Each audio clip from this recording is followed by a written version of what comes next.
보겠습니다. 하나님 말씀은 요한일서 4장 7절에서 10절까지입니다. 요한일서 4장 7절에서 10절까지입니다. 사랑하는 자들아, 우리가 서로 사랑하자. 사랑은 하나님께 속한 것이니 사랑하는 자마다 하나님께로부터 나서 하나님을 알고 사랑하지 아니하는 자는 하나님을 알지 못하나니 이는 하나님은 사랑이심이라. 하나님의 사랑이 우리에게 이렇게 나타난 바 되었으니 하나님이 자기의 독생자를 세상에 보내심은 그로 말미암아 우리를 살리려 하심이라. 사랑은 여기 있으니 우리가 하나님을 사랑한 것이 아니요 하나님 우리를 사랑하사 우리 죄를 속하기 위하여 화목제물로 그 아들을 보내셨습니다. 아멘. 말씀 제목은 신앙은 사랑 지키기입니다. 두 번째 시간 갖도록 하겠습니다.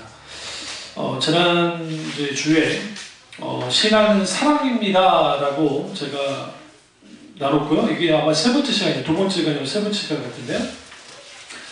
신앙은 사랑이다 라고 말씀드렸고, 그 다음에 신앙생활의 핵심은 사랑의 하나님을 경험하는 것이다 라고 있습니다.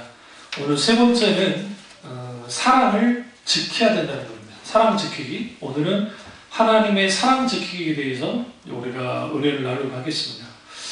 신앙의 수준은 어떻게 달라질까요?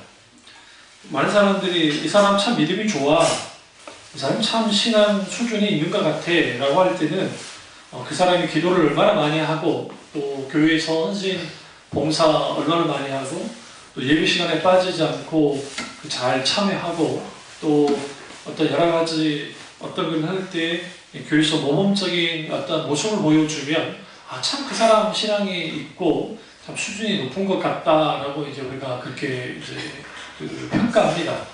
사실 그러나 여러분 그것은 실질적인 평가가 되지 못할 수 있습니다. 왜 그러냐면 사람들마다 성향이 있기 때문에 아주 기질상 아주 부지런한 분들이 있어요.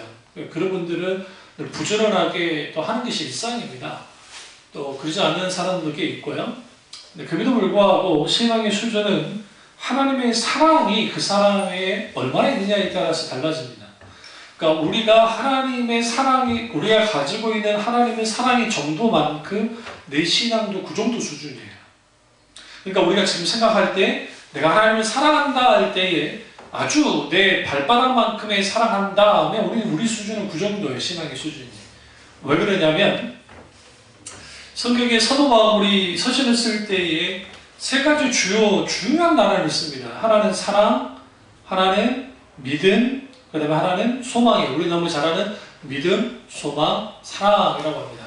이걸 이제 신학적인 용어로 트리아스라는 표현을 쓰는데 아주 세 가지 클로버처럼 이렇게 클로버와 새 잎처럼 이렇게 하나의 몸통이 있으면 이렇게 세 가지 이렇게 딱 되어 있어요. 그래서 사랑, 그러니까 믿음, 소망, 사랑이 있는데 이 세 가지 이거는 하나로 붙어 있어요.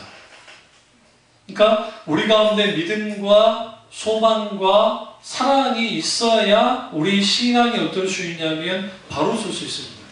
그래서 사도 바울이 사랑의 수고와 그 다음에 소망의 인내와 그리고 믿음의 역사에 대해서, 믿음의 역사와 사랑의 수고와 소망의 인내에 대해서 말하죠.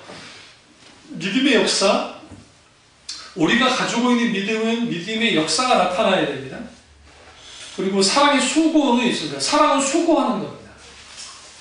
우리 부모님, 우리 이제 여기 자식을 키우지만 여러분이 자녀들을 양육할 때 수고하잖아요. 그렇잖아요. 그러니까 우리 아들이 아주 입이 짧기 때문에 제 엄마가 열심히 음식을 준비해 놓고 정말 참새 모이만큼 먹고 들어가요. 뭔 말인지 아시죠? 좀 있을 수 없는 일인데 참새 모이만큼 먹고 딱 들어가요. 그러면 얼마나 김 빠져요. 어쨌든 먹이려고 열심히 준비했는데 참새 모이만큼. 또 우리 딸은 어떻게 하냐? 만들어 놓으면 자기가 딱 자기가 생각하는 그런 게임을 먹어요. 군말 없이. 근데 이제 좀 그렇다 싶으면 나도 내가 알아서 먹게. 그리고 지가 알아서 만들어 먹어요. 그걸 변형을 시켜가지고 지 스타일로 만들어 먹죠. 왜 그런 수고 왜 합니까? 우리가 사랑이 수고하는 거죠. 내 자녀니까 그것도 사랑하기 때문에 먹이려고 그렇게 사랑의 수고를 합니다. 그래서 여러분 사랑에는 수고가 따라요. 우리가 하나님을 향해서도 마찬가지고 하나님을 향한 수고가 필요합니다. 근데 우리는 이제 어떤 생각을 하냐면 하나님을 사랑하면 아까 이제 오전 설교에 우리가 무조건적이고 영원한 사랑, 자기를 죽이는 사랑, 또 우리의 죽음을 초월한 사랑, 영원한 사랑이지만 그 사랑이 우리 가운데 주어지긴 해요. 주어져요. 우리 가운데. 그러나 그 사랑이 자동적으로 유지되지 않습니다. 사랑에는 수고가 필요해요. 에리 프롬의 사랑의 기술이라는 책이 있습니다. 한번 읽어보지 않으셨겠지만 그 제목을 들어본 적 있을까요? Art of Love라고 해서 이제 기술 앞에는 아트라고 써놨어요. 근데 이게 스킬이 아니라 아트라는 거예요. 스킬은 기술이라는 뜻이에요. 말 그대로 그냥 하는 기술인데 거기서 에리 프롬이 말하는 것처럼 그렇지는 아니지만 사랑에는 반드시 뭐가 필요하냐면 수고로움이 필요하다는 겁니다. 그러니까 수고로움이 없는 사람 없잖아요. 공업자 연예인들 중에 한참 막 연애할 때 막 부산까지 데려다주고 와서 촬영하고 막 그랬다며요. 어떤 배우가 하나도 안 피곤하더래. 네? 뭐만 아시죠? 결혼하고 난 다음에는 그 알짜 없는. 왜 수고로움? 그러니까 결혼까지 가기까지는 열심히 잘해주다가 그러는 거예요. 그러니까 이런 수고로움이 필요한데 이제 사랑이 수고할 때는 변하지 않는 수고입니다. 하나님을 향해서 우리는 변하지 않는 수고로움이 있어요. 그 수고로움은 우리를 막 힘들게 하는 게 아닙니다. 정말 신나는 거예요. 기쁜 거예요, 사실은. 그런데 이게 기쁨이 되지 않는 것은 의무만 남고 사랑은 빠지니까 그런 거죠. 의무만 남고 사랑이 빠진 거예요. 의무만 남고 사랑이 빠지면 그것만큼 고통스러운 게 없어요. 신앙생활 할 때 가장 불행한 사람이 누구냐면 신앙의 의무는 막 어쨌든 어쩔 수 없이 하는데 그게 사랑이 없어요. 사랑이. 그러니까 하나님을 향한 사랑이 없으니까 거기에서 뭐가 있을 수 없겠냐면 내게 막 권태로움이 오고 식상함이 오고 힘들고 어렵고 그런 건 있는데 채워지는 게 없어요. 그러면 사람들이 그 눈을 어디를 향하냐면 하나님 아닌 다른 것을 향하게 됩니다. 그런 것을 방지하기 위해서 소위 오늘날의 현대 목회에서 목사님들이 고도의 인간적인 어떤 그 작업을 이제 가지고 나왔는데 그게 뭐냐면 사람들의 감정 혹은 말초신경을 건드는 그런 모든 장치를 하는 거예요. 그래서 찬양단의 찬양이라든지 그리고 또 조명 그리고 음악 설교 헌금할 때도 똑같이 막 그런 걸 다 감정을 끌어올릴 수 있도록 해주고 그 다음에 앞에 멀티미디어 엄청난 파워포인트가 아니에요. 진짜 영상을 만들어서 만드는 것을 막 틀어주고 그럼 사람들이 그런 데서 뭐 하냐면 아주 막 사람들이 막 이제 소위 말하는 이렇게 붕 뜹니다. 조명의 조도도 조도라는 게 이제 빛의 양 쏘이는 양인데 그 조도도 다 계산해요. 그냥 하는 거예요. 여러분 콘서트 같은 데 가보면 그러니까 예를 들어 이제 뮤지컬도 마찬가지고 그 다음에 뭐 음악 경음악 이제 음악을 할 때도 마찬가지고 거기 우리는 이제 뭣도 모르니까 알아서 막 저기 조명 조금 끄고 그런가 보다 막 그러거든요. 그거 아니에요. 다 계산하는 거예요. 그렇게 되면 사람들이 딱 집중할 수 있는 분위기를 만들어요. 그럼 그런 상황에서 이제 설교를 하거나 간증을 하거나 또 소위 의례 찬양이라는 것들을 쭉 하면 사람들이 감정이 막 젖는 거예요. 젖어가지고 거기에서 이제 뭐 하냐면 일종의 감정을 쏟아내는 겁니다. 그런데 길들여지는 사람들은 일반적인 예배를 겸대하지 못합니다. 쉽지 않습니다. 그렇게 되어지면 거기에 뭐가 이제 없냐면 하나님으로부터 주어지는 뜨거운 가슴, 그러니까 정말 하나님께로 주어지는 뜨거운 사랑의 가슴이 사라져요. 그리고 뭐만 남냐면 감정 쓰레기들만 남아요. 그러니까 이걸 경험할 수 있어요. 하나님이 놀랍게 만지지 않잖아요. 그게 인간적인 걸로 하잖아요. 뭐 기쁘고 즐겁긴 해요. 그리고 이제 내가 이제 밖을 나가요. 이제 나가서 딱 하는데 내가 뭐 했지? 라는 생각이 그때 있어요. 이게 뭐지? 그리고 우리 영적인 존재들이기 때문에 이게 영적으로 아주 좀 권고한, 채워지지 않은 게 있어요. 채워지지 않은 게. 근데 만약에 그게 채워지는 사람이 있어요? 그 사람들은 이제 그 뭐에 중독된 사람들이냐면 이걸 이제 신학적인 용어로 종교 중독이에요. 그러니까 종교 중독이 되는 사람들은 그 분위기 그리고 거기서 이루어지는 그냥 모든 것들이 이제 아주 중요한 거예요. 그러니까 거기에 계속 휩쓸려 다니는 거예요. 이런 사람들은 삶의 모습 속에서 신앙이 그들을 아주 그러니까 끌고 나갈 것 같지만 그렇지는 않고 소위 종교적인 모임 아니면 종교적인 어떤 그런 것이 아주 중요하게 되어져요. 그러니까 애들 이제 학교 다닐 때 요즘에는 뭐 이제 급식 나오니까 그렇지만 애들 도시락을 싸줘야 되는데 새벽기도 간다고 가버리는 거죠. 교회를 가야 만족감이 있고 막 그것만 되는 거예요. 그러니까 그게 종교 중독이 되는 거예요. 그 이제 사랑의 수고로움은 여러분 뭔가를 바랬을까 아니라 사랑하기 때문에 수고하잖아요. 우리가 하나님을 사랑하기 때문에 수고하는 거예요. 그게 아주 필요하고 소망이 인내라는 표현이 아주 중요합니다. 그러니까 인내는 어떻게 할 수 있느냐? 덮어놓고 견디는 게 인내 아니에요. 그걸 뭐라고 하냐? 생고생이라는 거예요. 생고생. 그러니까 우리가 어떤 관계 문제가 생기고 또 어떤 뭐 병이 좀 들어와서 막 힘들거나 아니면 또 사업에 어떤 문제가 있거나 기타 등등 여러 가지 문제가 생겼을 때 사람들이 그걸 인내하지 못하는 사람들이 있어요. 그러니까 이제 사람들마다 여러 형 특징인데 어떤 사람은 회피 본능이 강한 사람들 도망쳐요. 그 사람은 회피해버려요. 이런 사람을 남편이나 뭐 자식이나 둔 사람도 환장할 일입니다. 왜냐하면 이게 사고 다 쳐놓고 뒷수습을 뒤에 있는 사람이 해야 되니까 그 사람이 죽을 만큼 힘들어요. 그리고 또 한 스타일은 또 어떤 스타일이냐면 들이받는 스타일이에요. 그러니까 인내하지 못하고 들이받아요. 들이받으니까 이제 나도 상처받고 남도 상처받고 이제 뭐 그게 막 잡다한 일이 벌어지는 거고. 그리고 이제 또 하나는 뭐냐면 무신경한 거예요. 그러니까 마치 달가는 것 같지만 달가는 건 아니고 아예 무신경이야. 뭐 버리든가 말든가 아예 신경도 안 써요. 그러면 이제 지금 실제로 막 뭔가 벌어지고 있잖아요. 그러면 그거 무신경하게 하면 이제 이걸 누가 해야 돼? 이제 다 하냐. 이 회피형과는 또 달라요. 이 사람은 아예 그냥 관심도 안 줘요. 그래서 어쩌다 한 번씩 TV 프로그램들 보시면 시골에서 아주머니는 주구장창 일하는데 열심히 일하시는데 아저씨들이 팅자팅자 노는 아저씨도 있죠. 갑이야, 갑. 우리가 본받을 만한 분들. 그분들.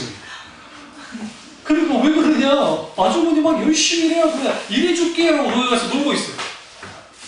근데 이제 심지어도 이장이네. 나 그 아저씨 진짜 웃기더라고. 해남이가 어딘가 내가 그인데 이장인데 일 하나도 안 해. 그리고 뭐 고친다 했잖아요. 이거 좀 고치는 거 말은 하는데 못 고쳐. 그러니까 이제 그 아주머니가 다 고쳐야 알아서 저놈 인간은 말만 하고 안 한다고 그래서 이렇게 고쳐.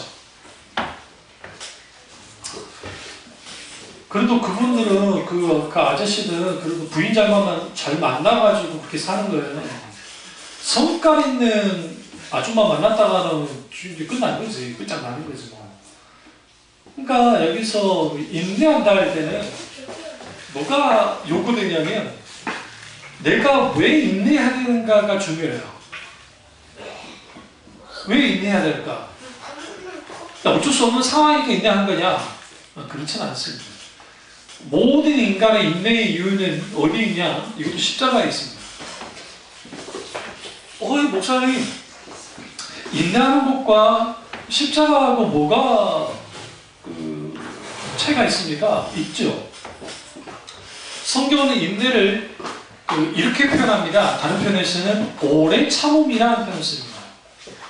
여러분 여기서 중요한 게 살짝 참음 아니고 오래 참음이 굉장히 환장하게 하는 거예요. 무슨 소리인지 아시죠? 이게 오래 참아야 돼요. 하나님이 우리를 향해서 참으실 때 어떻게 참으실까요? 저를 보세요.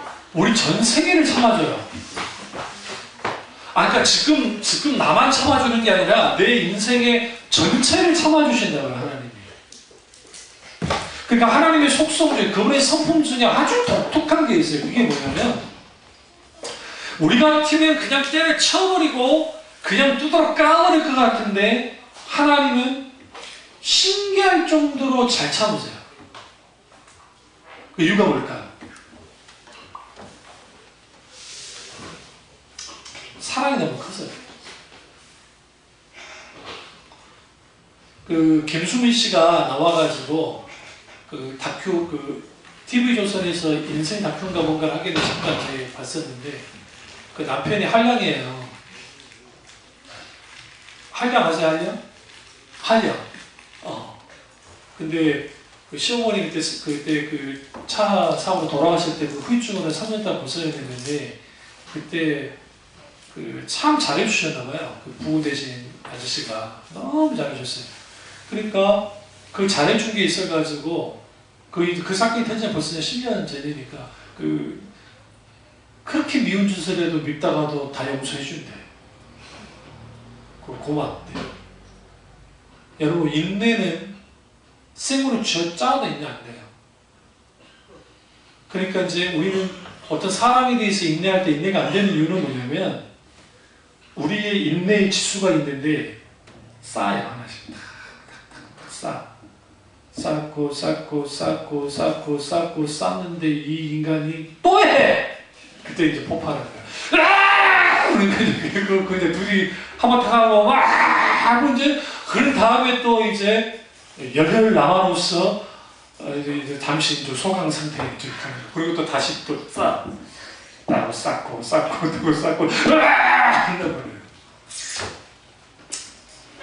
그게 이제 보편적인 일반 가정들이 다 그러잖아요. 그러니까 그렇게 되죠. 근데 그 인내는 무작정 참고 인내하는 건 아니고, 그 참게 되어지는 그 원동력이 있습니다. 그러니까 참게 하는 그게 사랑이에요. 첫 번째. 두 번째는 섬김입니다.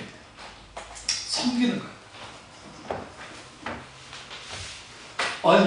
목사님 참는 게 왜 섬기는 거죠.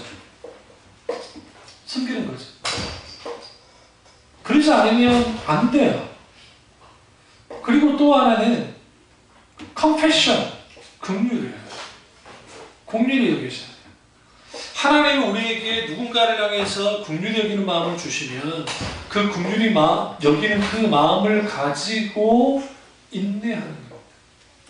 그럼 나는 뭐냐? 이제 인내하는 나는 손해보잖아요. 그리고 인내하는 나는 고통당하잖아요. 근데 여러분, 이거 아셔야 되는 게, 그 소망이 인내할 때 이 소망이 핵심인 거예요. 인내에 있어서 가장 필요한 게. 그 소망이 뭐냐가 중요하잖아요. 그 소망은 이제 우리가 기독교에서 말하는 소망과 그 세상에서 말하는 소망이 달라요. 이제 영어로 소망을 hope라고 하잖아요. 희망이라고 하잖아요. 그러면 그 영어에서의 희망이라는 것은 철저히 미래적이에요. 그렇지 않나요? 보이스 미션스 소명이여 야망을 가져라 하면서 너의 꿈과 야망을 가져라. 너의 꿈은, 너의 희망들은 미래에 있지 않냐. 그러니까 오늘이 좀 힘들고 어렵더라도 우리 소망을 바라면서 인내하자라고 하는 것이 뭐예요? 세상에서 말하는 소망이잖아요. 근데 기독교에서 말하는 소망은 그거 전혀 상관없어요.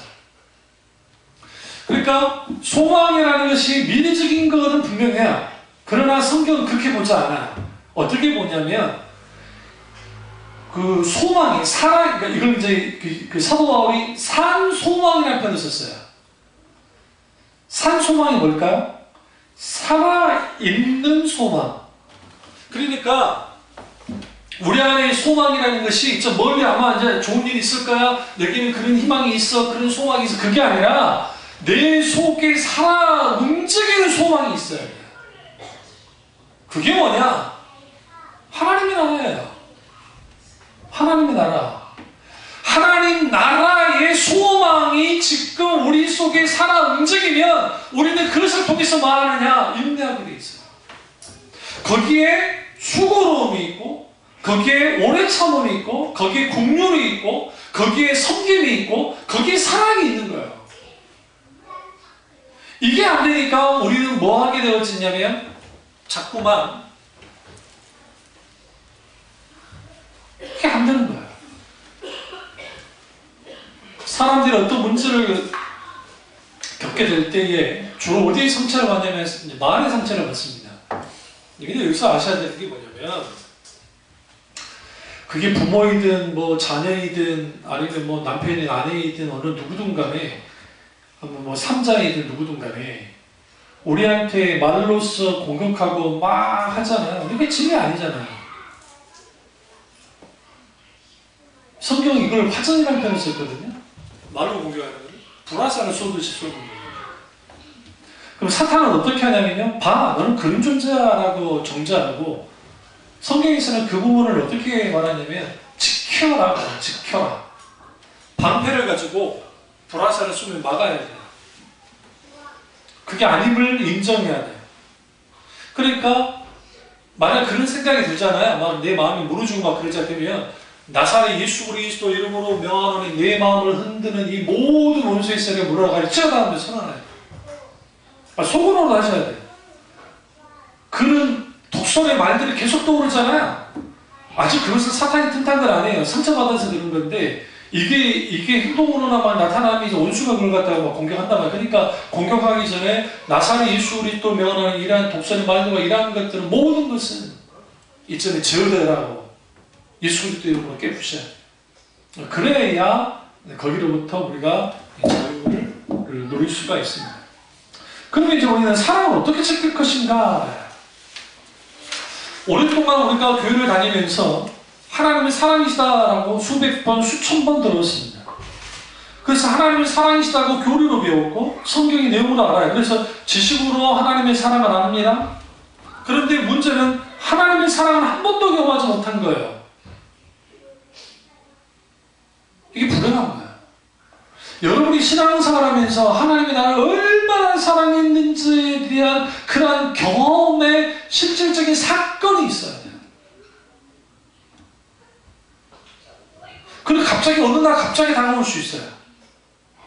교회에서 그런 일이 있을 수도 있고 여러분이 집에 있을 때 그럴 수도 있고 여러 상황 속에서 하나님이 찾아오셔서 하나님의 사랑을 보여주실 때가 있어요.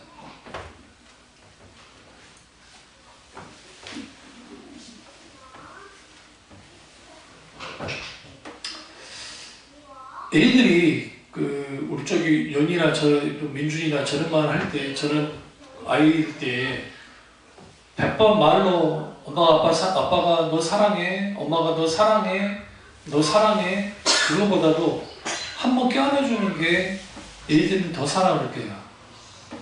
폼 자체가. 그게 왜 그러냐면 딱 신체 접촉하고 딱 하잖아요. 그러면 이게 심장과 심장이 맞닿잖아요.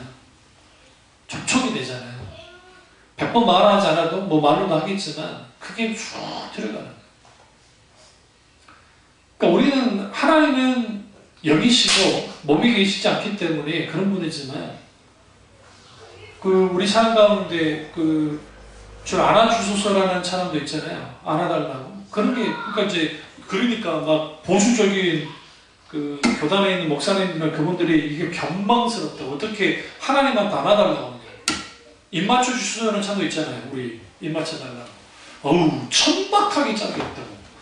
어떻게 하나님께 그럴 수 있냐고. 그러면 착각이에요. 아니 그렇게 따지면 아가씨 진짜 없애버려야죠. 안 그렇나요? 아가씨 없애버려야죠. 아가씨 그게 나오는데. 성경에서 구약의 사랑장 하면 우리가 잘 아는 아가서고 신약에서 사랑장에 고린도서 13장을 하지만 고린도서 13장 빼놓고 또 보면 하나님의 사랑에 대해서 잘 나타나는 게 에베소서예요. 에베소서에 하나님의 사랑이 잘 드러납니다. 그러니까 우리가 그 하나님의 사랑에 대하여 표현할 수 있어야 돼요. 이전에 여러분 되게 돌아가셔서 일상의 삶 속에서 하나님 사랑합니다 늘 고백하세요. 남이 들으면 미쳐다 할 거니까 혼자 있을 때 하나님 사랑해요. 거울 보면서도 왔다 이렇게 왜 내가 이렇게 예쁘게 생겼다냐 하나님 감사합니다 사랑해요. 왜? 거울들을 보고 이 주름 어떡할까? 죽은 게 어떡할까? 그런 데 신경 쓰지 말고 하나님이 나를 사랑하신다는 사실, 내가 또 하나님을 사랑한다는 거, 그것을 인식하고 살아야 돼요. 그러려면 표현해야 됩니다. 고백해야 됩니다. 내가 하나님을 사랑한다는 거예요. 시편 8편 한번 가보실래요? 시편 8편. 본 말씀을 이제 좀 더 풀기 전에 시편 8편의 말씀 보시면 참 이 말씀이 위대한 말씀입니다. 우리가 너무 잘 아는 거, 이게 수미상관법으로 기록되어진 말씀인데요. 수미상관법이라는 말은 무슨 말이냐면 제 앞에 서두에 있는 말씀과 마지막에 있는 말씀이 똑같죠. 쌍관을 이룬다는 게 같다는 거예요. 양쪽으로 다 똑같이. 그러니까 이거는 뭐냐면 이제 그 시를 기록할 때, 그 시를 쓸 때의 일종의 그 운율을 따라서 이렇게 이제 그렇게 화법으로서 이렇게 쓴 겁니다. 그럼 왜 이렇게 쓰냐면 이게 그 아주 극한이라는 표현보다는 그러니까 하나님의 사랑에 대한 나의 최고의 찬사의 표현을 할 때 이렇게 되는 거예요. 여호와 우리 주여, 주의 이름이 온 땅에 어찌 그리 아름다운지요. 주의 영광이 하늘을 덮었나이다. 결정적인 2절이에요. 주의 대적으로 말미암아 어린아이들과 젖먹이들의 입으로 권능을 세우시며 이는 원수들과 보백자들을 잠잠하게 하려 하심이니이다. 여기서 권능을 세우시며라는 번역이 조금 그러니까 뭐 이렇게 볼 수도 있겠지만 오히려 찬양을 세우시며 혹은 영광을 하나님께 드리는 영광을 세우시며 라고 표현하는 게 더 맞아요. 오히려. 그러니까 뭐냐면 어린아이들, 젖먹이들이 뭐 하겠어요? 젖먹이들은 옹알이밖에 더 해요. 어린애들은 뭔지도 모르고 그냥 노래하고 하잖아요. 그런데 주님 오히려 그들의 입에 뭘 세웠다고요? 영광을, 혹은 찬양을, 혹은 권능을 세웠다. 그럼 왜 그래요? 하나님은 우리에게 원하는 게 뭐냐? 우리가 하나님의 사랑을 지켜야 되는데 그 사랑을 지키는 가장 중요한 게 나는 나의 삶 속에서 하나님의 사랑에 대해서 반응해야 되는 거예요. 그 반응으로서 식사하거든요. 그러니까 제가 어쩌다 보니 대학에서 이제 애들 식사하는 걸 보면 나한테 그런 데 관심이 많은 사람이니까 아주 남자인데 다 5분 하더라고. 나는 목사인데도 식사하기 너무 안 해요. 한 20초면 끝나지. 2초 부킹가? 15초에서 20초면 끝나지. 이게 다 시끄럽더라고. 5분은 좀 과장적이지만 어쨌든 내 느낌 5분 같았어요. 그리고 식사를. 그럼 그 친구는 어떤 친구일까? 내가 그 친구가 이야기를 나눠보진 않았지만 또 내가 괜히 이야기 걸면 이상하게 생각할 수 있으니까 그러진 않았지만 사소한 식사기도 하나 속에서도 그런 모습을 보일 수 있네. 그게 어디서 외식하려고 하는 게 아니고 그런 거라고 한다면 아름답지 않아요? 우리 아들처럼 이러진 않으니까. 우리 딸은 더 빨라. 우리 아들은 그래도 늦게 나와가지고 딸은 식사입니다. 하나님의 사랑에 반응하는 자가 하나님의 사랑을 지킬 수 있어요. 우리 너무 인색해요, 하나님. 네. 저는 명절이나 그럴 때 애들 용돈 줄 때 많이는 못 주지만 꼭 그 봉투에다가 글을 씁니다. 글을. 꼭 거기다 뭘 붙여요? 사랑하는 딸, 혹은 사랑하는 아들 그렇게 붙여요. 네? 그리고 내가 이제 카톡으로 할 일이 있으면 사랑하는 아들 주저리 딱 하면 우리 아들 네 끝나고 우리 딸 네 하트 하나 둘 뭐 하나 정도. 뭔지 아시죠? 아들은 네 끝나고 아들은 네 해놓고 하트 하나. 하트 받고 감격하잖아. 나한테 주다니. 왜?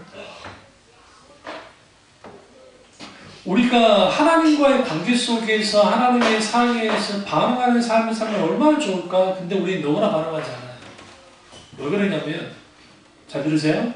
하나님의 사랑을 하나님은 우리에게 사랑을 주시잖아요. 우리 그 사랑 묻어둬요. 그러니까 계속 우리는 묻어둔다고요. 묻어두니까 꽉꽉 쌓일지는 모르는데 그게 쌓이지 않아요. 하나님의 사랑은 묻어두라고 준 게 아니에요. 그 사랑이 반응하라고 준 거예요. 우리의 삶 속에서 하나님의 사랑이 주어지면 계속 그 사랑에 반응해야 돼요. 반응할 때 그 사랑이 커져요. 여러분, 나이가 들면 왜 좀 서글퍼지냐면 사랑하는 것들이 많이 사라져요. 주위에서 사랑하는 부모, 사랑하는 누군가, 사랑하는 친구. 저희 우리 형, 광주 형, 그 동교 목사님들 중에 벌써 5분이 돌아가셨어요. 저희 형은 나이 해봤자 얼마나 됩니까? 우리 집도 초반밖에 더 됩니까? 근데 벌써 목사님들이 5분이 돌아가셨어요. 그럼 왜 목사님들이 빨리 돌아가시는, 대부분이 목사님들이 빨리 돌아가시는 것은 이제 여러 이유가 있겠지만, 그게 먹기 스트레스성이나 뭐 여러 가지 있고 막 있죠. 그걸로 돌아가시는 거예요. 그러니까 그런 것들을 통해서 보면 아주 우리가 사랑할 것들이 많이 사라져요. 근데 하나님의 사랑에 대해서 반응하지 않고 사는 사람 얼마나 불행해요. 그러니까 나이가 들어갈수록 많이 굳어지는 거예요. 여러분, 소녀 감성이 아주 중요해요. 하나님을 향해서 소녀 감성을 가질 필요가 있어요. 응? 딱딱한 아자씨가 되면 안 된다고요. 응? 정말 하나님 앞에 이런 소녀 감성적인 것을 가지고, 왜냐하면 성경에 사도 바울이나 이 사도 바울이 어떤 사람입니까? 신학적으로 아주 대단한 사람입니다. 해나 철학적으로도 그렇고 히브리적인 어떤 랍비적인 어떤 지성 세계 속에서도 대단한 사람이고, 이 사람은 해나 철학치기를 잘하는 사람이에요. 그러니까 얼마나 지성인입니까? 지성인 중에 지성인이었고 영적인 측면에서 뛰어난 사람입니다. 그런데 그가 하나님 앞에 섰을 때 그런 철저하게 뭐 있어요? 아주 뜨겁게 하나는 사람이 있어요. 사도 요한과는 좀 달라요, 결이. 왜 그러냐면 사도 요한은 처음부터 주님께 붙었던 사람 아닙니까? 우리 민주이가 나한테 입에 붙었고, 목사님 나한테 안아주면 내가 어때? 난 환장해버린다니까. 왜? 예뻐가지고. 왜? 우리 아들이 안 붙어주잖아. 우리 아들이 나한테 안 붙어. 응? 근데 사도 요한이 다 컸는데 세상에 예수님께 어떻게 더 성경에 기댔대요. 남사스럽게 가까이 있었어요. 왜 그랬어요? 사랑했기 때문에. 여러분, 혹시 이제 어디 막 길을 가거나 어디 식사를 하거나 할 때 사람들 한번 쭉 쳐다보세요. 예를 들어 식사하는 자리든 뭐든. 그러면 사람들이 자리를 앉을 때 조금 멀찍이 좀 떨어져 앉은 사람, 가까이 있는 사람들 주로 보면 남자들은 딱 보세요. 대부분 일정 거리를 다 떼어요. 아웅을 치는 거. 종자들이 그래요, 종자들이. 남자 종자들이 그래요. 근데 여자들은요, 친구들끼리 만나면 이게 20살이든 30살이든 40살이든 필요 없어. 옷이나 뭘 붙어. 그리고 뭐 까먹고 있어. 니가 나 처먹어봐. 니가 먹어봐. 그래요. 그럼 왜 그런지 아세요? 그만큼 친밀도가 강하기 때문에. 하나님과의 관계 속에서도 우리는 아주 가까워요. 너무 가까워야 돼요. 성령이 이렇게 말하잖아요. 성경이 이렇게 말하잖아요. 성령이 시기하기까지 사랑을 해야 돼요. 성령이 정말 시기한다는 게 아니라 우리는 하나님을 사랑하되 성령이 시기하신 만큼 사랑해야 돼요. 그러려면 그 사랑에 대해서 표현하고 그 사랑에 대해서 반응해야 돼요. 그게 사랑을 지키는 거예요, 지금. 그러니까 우리는 지금 우리의 사랑이 없어서가 아니라 사랑을 썩혀두니까 문제인 거죠, 하나님. 우리가 오늘 본문으로 가보면 그럼 그 사랑이 어떤 사랑이었냐? 사랑하는 자들아 우리가 서로 사랑하자라고 합니다. 여기서 서로 사랑하자라는 의미 속에는 우리 지체들 간의 사랑을 당연히 말하는 것이고, 또 하나는 우리가 서로 사랑으로 하나님까지도 사랑하자는 것을 연장선상으로 말하는 겁니다. 근데 이 사랑은 누구의 것이냐? 같이 보세요. 저를 보지 마시고 4장 7절. 사랑하는 자들 우리가 서로 사랑하자. 사랑은 하나님께 속한 것이니. 사랑은 누구에게 속한 거라고요? 하나님께 속해. 우리에게 속한 게 아니에요. 우리부터 난 게 아니에요. 하나님께부터 난 거예요. 그러니까 여러분 보세요. 우리가 세상 사람들은 사랑 달라고 막 그러잖아요. 사랑. 그래서 그 가요의 거의 90% 이상이 다 사랑 노래 아니면 사랑과 일 노래 아닙니까? 대부분 그러잖아요. 아, 우리 아버지가 늘 불렀던 게 뭔데요? 응? 뭐 부르자는 옵니다부터 시작해서 뭐 그런 노래도 있지만 그 사랑 노래 많이 했다고요. 옛날 그 가요들. 그리고 여기서 중요한 게 사랑하는 자마다 하나님으로부터 나서 하나님께부터 났단 말이에요. 하나님께부터 태어났다는 거예요. 그리고 이게 굉장히 중요해요. 하나님을 뭐하고? 알고. 제가 늘 강조했던 게 하나님을 아는 것이 먼저냐 하나님을 사랑하는 게 먼저냐 이 두 가지는 순서가 있는 건 아니에요. 근데 분명한 것은 뭐냐면 성령의 조명 가운데 하나님을 알게 될 때 하나님을 사랑하게 되고 하나님을 더 깊이 사랑할수록 더 깊이 알게 돼요. 그래서 우리가 왜 하나님을 사랑해야 되느냐? 하나님을 사랑해야 내가 사랑하는 만큼 하나님을 깊이 알게 되게 됩니다. 깊이 알게 될 때 그 알게 되는 하나님께 그 매료돼요. 매료된다고. 내 삶 전체를 끌고 나갈 만한 그런 놀라운 하나님이신 것을 알아요. 그러니까 왜 사람들이 하나님에 대한 식상함을 갖느냐? 그 이유는 뭐냐면 우리가 하나님의 놀라운 은혜를 받지 못해 다 그런 것도 있지만 더 중요한 건 뭐냐면 하나님이 정말 누구신지를 모르는 거예요. 그러니까 사랑하지 않는 거예요. 아니 사랑은 한다고 하지만 사랑이 뭐 하는 거예요 지금요? 무감각한 거예요. 9절을 보시네. 8절을 보시네. 사랑하지 아니하는 자는 하나님을 알지 못하나니 이는 하나님은 뭐다? 사랑이십니다. 서로 사랑하는 것과 하나님 사랑하는 것이 같은 선상에 오잖아요. 그럼 당연해요. 왜 그러냐면 하나님을 사랑하는 사람은 다른 이웃을 너무같이 사랑하게 돼 있어요. 그러니까 강조점이 어디 있냐면 그럼 어떻게 사랑하느냐? 내가 하나님을 사랑해요. 근데 그 하나님 사랑이 내게 주어졌어요. 그 주어진 그 사랑을 가지고 다른 사람을 사랑하는 거예요. 내 속에 있는 사랑으로 사랑하는 게 아니에요. 네? 내 속에 내 자체에 갖고 있는 사랑으로 사랑하는 한계가 있어요.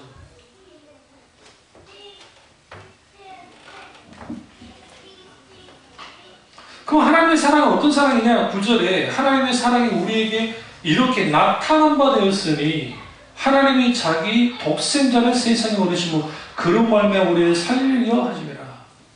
하나님의 사랑의 핵심은 뭐였냐? 독생자를 보내 우리를 살리는 데 있었다.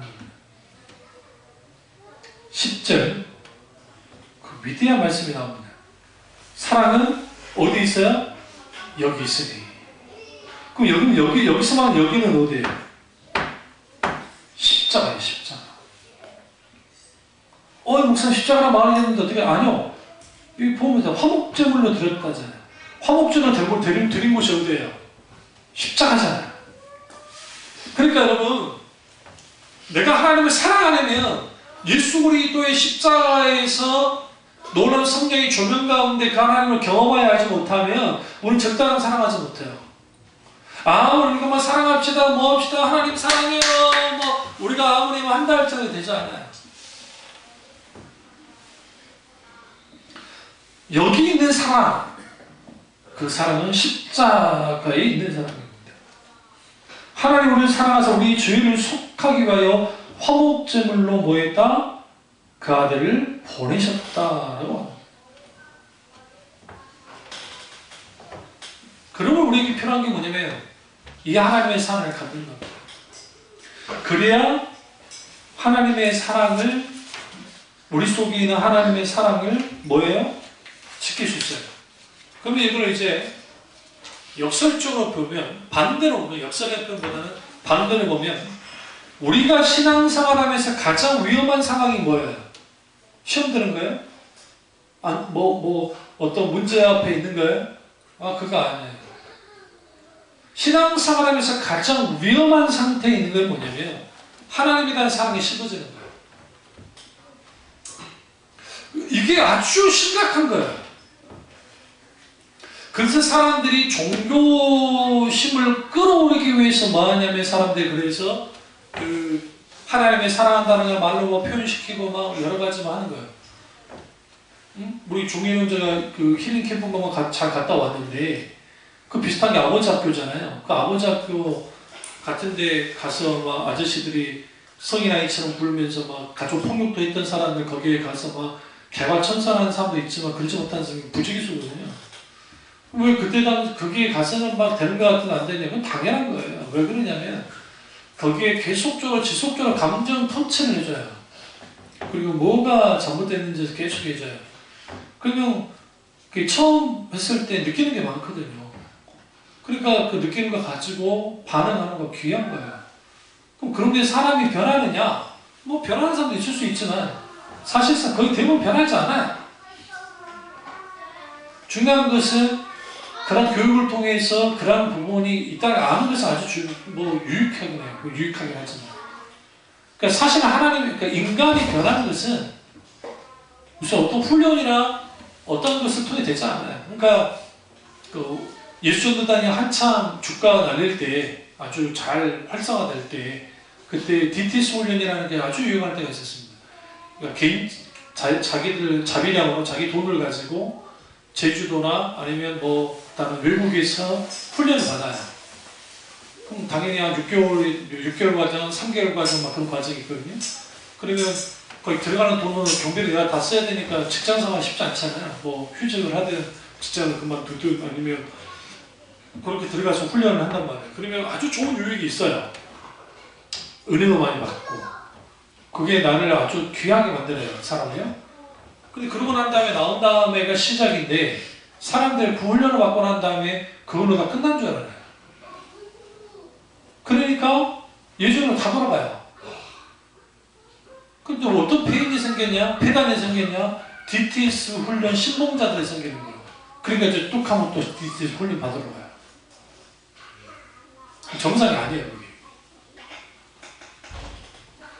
아까 여러분이나 저나 프랑스에 있는 떼지 공동체 같은 데 가서 막 기도하고 거기 2주나 한 달이나 2달이나 몇 달 있으면 막 다른 사람이 될 것 같은데 실제로 거기 있으면 그럴 것 같이 된다니까요. 분위기가 그러하고 실제로 그러고. 저나 여러분이나 영어 안 되잖아요. 누구랑 대화하고 있어? 수화하겠지, 수화. 바디 랭귀지 하겠지. 그것도 한계가 있지. 뭐밖에 할 게 없어요?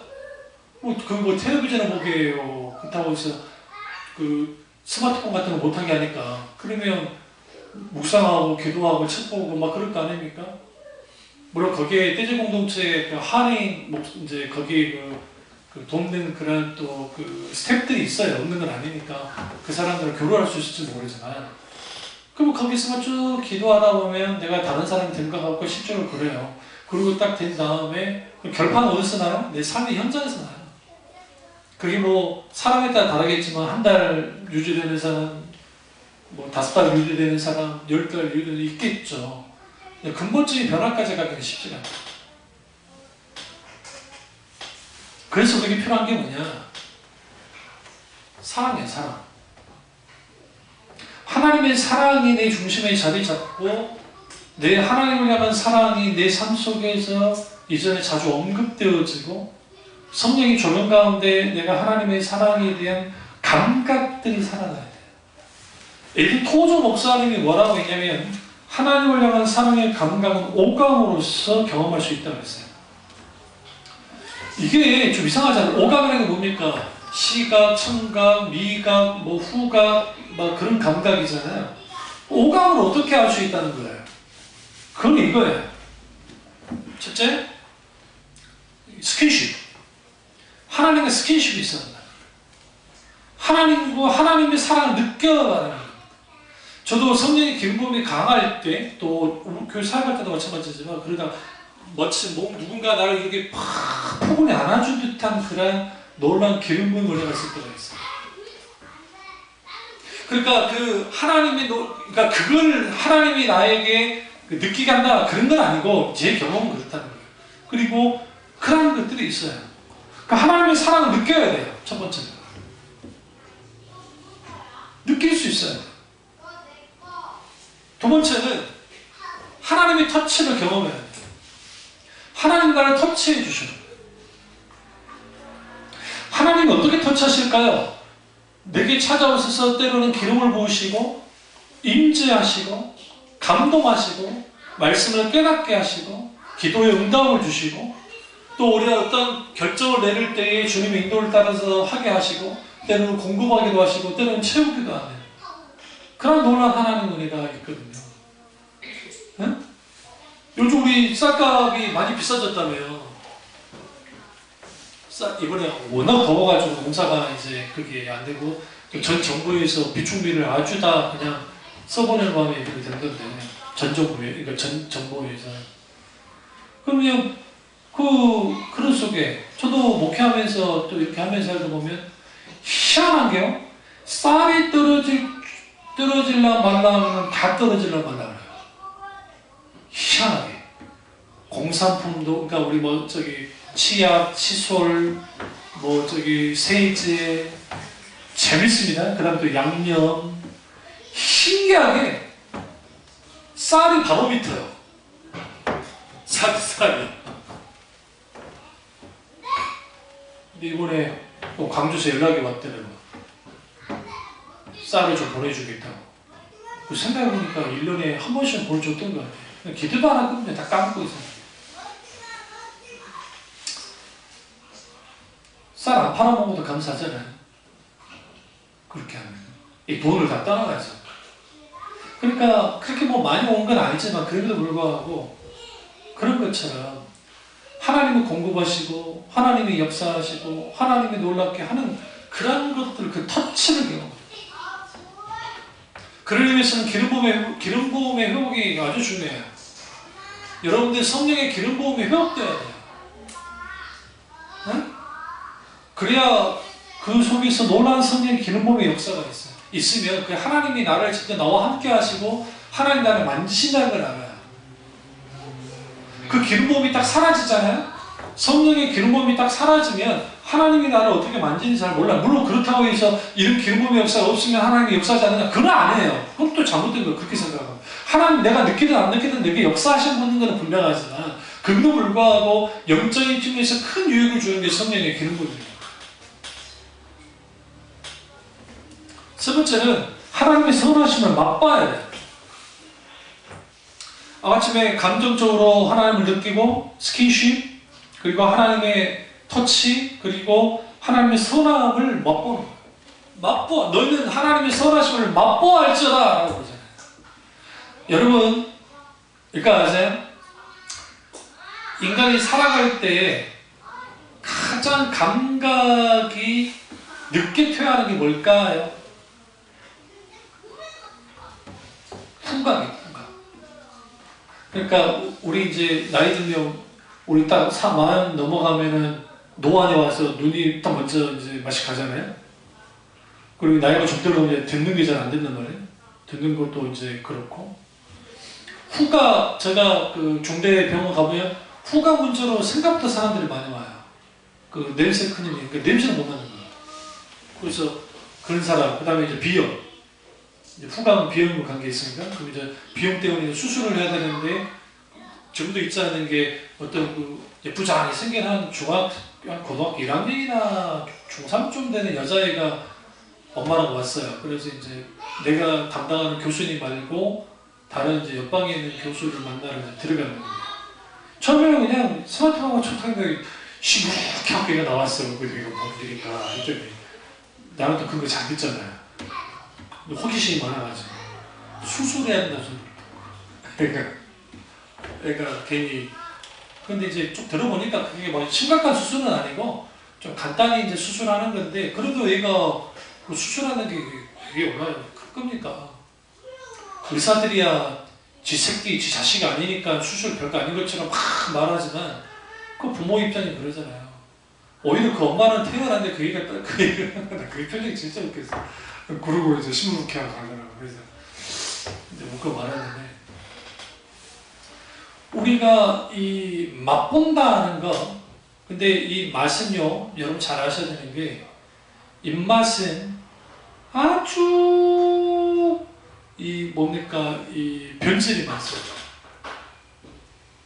제가 저염을 오래 하다 보니까 어쨌든 라면 먹고 싶어서 라면을 먹긴 해요. 근데 이제 아주 저염 라면을 먹죠. 근데 저염을 해보니까 우리가 먹고 있는 라면의 스프라는 게 엄청난 압력이 거예요. 저 스프 다 넣잖아요. 저 못 먹어요. 너무 짜가지고. 그러니까 저염을 하도 하다 보니까 이제는 그게 일상화되는데 본래의 맛을 못 느껴요.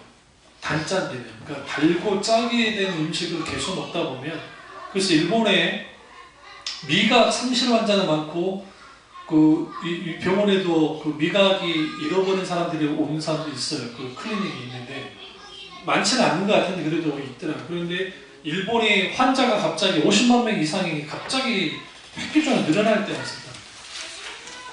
그래서 이제 일본이 발칵 뒤집혔어요. 왜 뒤집혔냐면 갑자기 그런 환자가 나는 게 무슨 이유인가 딱 쭉 조사를 해보니까 편의점 때문에 생긴 일이에요. 그럼 편의점이 문제가 생기냐? 그건 아니고 즉석식품들이에요. 젊은 친구들이 돈이 없으니까 어디 제대로 된 식당 가서 밥 먹기가 쉽지 않아요.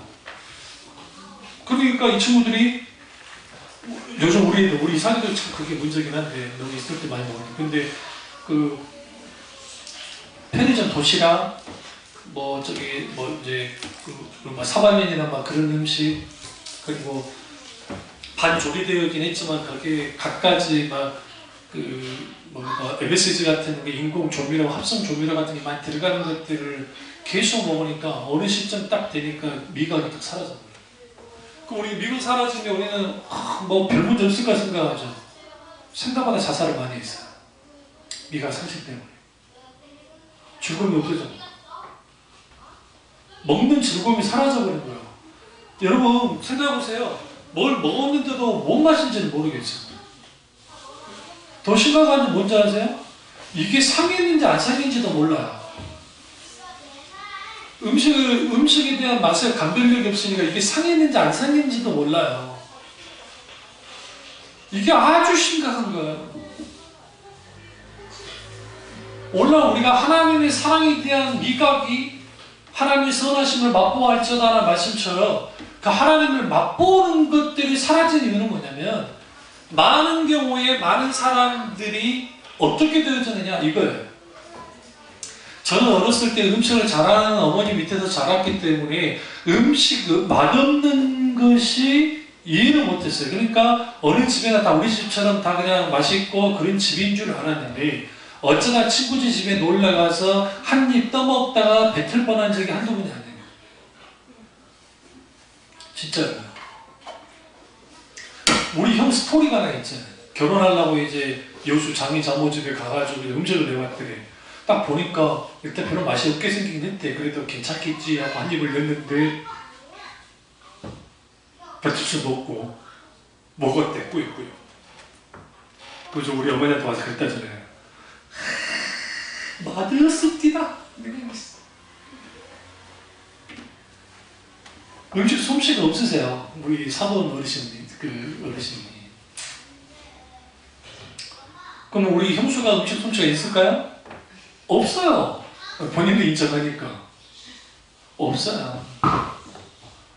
음식이라는 거 즐겨하지도 않고. 이번에 우리 놀러왔던 우리 작가들 집에 잠궈왔던 우리 큰 조카 음솜씨 있을까요? 없어요. 맛본 적이 없기 때문에. 어쩌다 자기 할머니가 해줄 때 먹을까 몰라요. 근데 우리 경륜이가 얼마나 놀랐냐면 지 엄마가 막 음식 가르친 적 한 번도 없고 옆에서 먹고 먹는데 지가 맛을 내요. 신기할 정도로 내요. 그리고 먹어보면 맛있어요. 어쨌든 제가 만들어놓은 거 먹다가 남은 게 있는데 한번 주워 먹을 때 있거든요. 생각보다 맛있어요. 근데 주인은 그러다가 좀 맛없어졌대. 근데 생각보다 맛있어요. 빨이라서 높여주는 것도 있겠지만 그래도 맛있어요. 그래도. 그럼 왜 그래요? 어릴 때부터 그렇게 맛있는 거를 먹고 자랐기 때문에, 괜찮은 음식들을 먹고 자랐기 때문에 맛에 대한 감각이 있다는 겁니다. 마찬가지입니다. 우리가 하나님과의 관계 속에서 선하심을 맛보는 그런 것들이 우리 가운데 있어요. 그게 어릴 때일수록 좋아요. 젊을 때일수록. 그런 그 은혜가 있고 그런 속에 있는 사람들이 신앙생활 하면서 하나님의 선하심을 맛보기 시작하잖아요. 그러면 그 속에서의 풍요로움이 있어요. 기쁨이 있고. 결정적인 또 하나가 있는 게 뭐냐면 교회 속삭이는 하나님의 음성을 들어야 됩니다. 신앙생활의 상당 부분에 있어서 중요한 게 뭐가 결정하느냐, 하나님의 음성을 듣는 거예요. 이게 별로 중요하지 않다고 하면 아주 중요해요. 왜냐하면 우리가 어떤 뭔가를 할 때, 여러분 설교 들을 때도 중요하고 설교 말씀을 듣는 것도 중요하고 다 중요해요. 그런데 거기에 하나님의 음성을 듣는 거예요. 그러면 우리가 하나님의 음성을 어떻게 듣는 겁니까? 우리에게 말씀하신 하나님의 음성을 들어야겠죠. 그러면 듣는 귀가 열려야 돼요. 듣는 귀가 열리려면 일단 설교 말씀을 듣는다면 주목하고 해야 돼요. 집중하고 주목해야 돼요. 그리고 그 말씀이 그런가 하고 상고할 수 있어야 되고, 그 말씀이 나의 말씀이 되어지도록 받아들일 수 있어야 돼요. 김나중 목사님 말만 따라 목사를 씹어 삼킬 정도로 눈을 부릅 뜨고 말씀을 들어야 돼요. 그래야 거기 뭐가 돼요? 말씀이 확 들어갈 자리가 있고. 그 개인적으로 여러분 그러면 하나님의 음성을 듣는 것은 다양하게 나오죠. 그러니까 지금 우리 아들 놓고 기도를 하는데요. 지금 이제 대학 때문에 덮어놓고 하나님 붙여주세요. 하나님 이 대학 가고 싶어 하는데 하나님 역사해주세요. 그렇게 기도 안 해요. 저는 절대로. 하나님께서 원하시는 그 인도하시는 그 인도하심 속에서 하나님의 마음껏 역사하는 거예요. 그리고 하나님이 그를 통해서 하나님의 일들을 이루시기 원합니다. 아직까지는 큰 감동이 없어요. 이제. 그것도 불구하고 계속 기도하는 거예요. 어떤 어느 시점에 하나님 주실지 모릅니다. 마찬가지로 우리가 크고 작은 일에 대해서 하나님께 묻는 게 중요해요. 그래서 하나님 음성을 들리면 물어야죠. 물어야 하나님 말씀하실 거 아니에요. 묻고 하나님께서 내게 말씀하시며 그 음성을 듣고 그 음성에 반응하고 순종할 때 그게 하나님 차원의 놀라우신 열매들이 열려요. 우리는 신앙생활 하면서 하나님 음성 듣는 것이 얼마만큼이나 많은 사람이었습니까? 우리가 기도 사역을 할 때도 주님이 어떻게 하실지는 물어야 되고, 여러분이 사소한 것부터 큰 것을 이르기까지 하나님께 묻고 묻는 것 속에서 하나님이 말씀하시는 음성을 듣기 시작할 때 하나님을 어떻게 경험해요? 에도 토조 목사님 말했던 것처럼 오감으로 경험합니다. 그러면 그 속에서 하나님의 사랑이 내게 직접적이기 때문에, 하나님의 사랑은 직접적이지 간접적이지 않아요. 간접적인 사랑은 간증을 통해서 들어오는 것이고 설교를 통해 들려오는 거고, 실제로 직접 사랑은 여러분의 삶의 현장 속에서 하나님을 경험할 때 하나님의 직접적인 사랑이 주어진다는 거예요. 그러면 그런 사랑이 우리 가운데 있을 때 비로소 뭐하게 되냐, 하나님이 내게 주신 사랑을 지키게 돼요. 얼마나 소중한지 알기 때문에. 그 사랑을 가지고 신앙생활을 하는 거예요.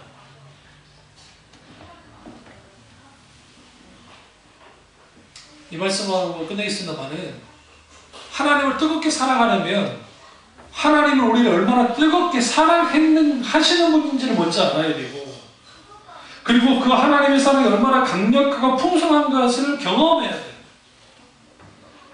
그러니까 우리 이렇게 기도해야 돼요. 하나님의 사랑을 경험하게 해주옵소서. 그럼 왜 그 사랑이 중요합니까? 그 하나님의 사랑의 열기가 나의 모든 상처를 싸매고도 남음이 있기 때문이에요. 그래서 그 사랑을 보여야 돼요. 결핍과 고통과 상처를 이기게 하고 두려움을 쫓아내는 건 사랑입니다. 그래서 성경이 뭐라 합니까?